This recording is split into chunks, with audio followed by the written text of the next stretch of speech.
Otumfour no. No what oath of alliance, the oath of allegiance. What pay allegiance to government? No.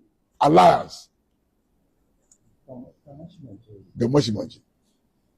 Kota Mukumi, Otamaji Fair. But you already.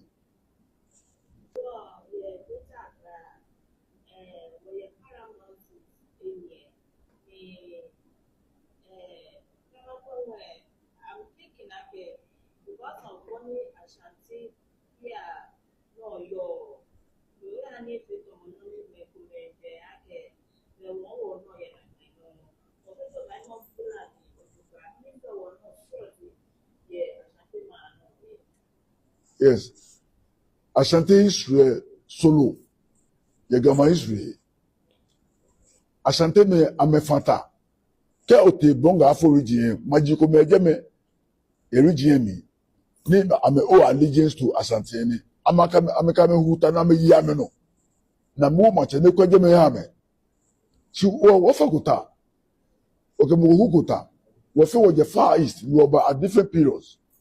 But the fact that we won't go to Agechi, Muguchishi. We feel about differently. We kusumi no fear solo.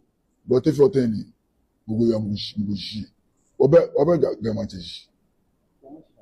Gamachi, my share, Obesh. Pharmacy, Tema no. He said enough here, their elevation, restoration. I made a mistake. Ona. Pharmacy, Tema Pharmacy. 18. The 13. Greater Crabbe, 13 pharmacies. The kingdom, the state, the monarchy was, or parties were there.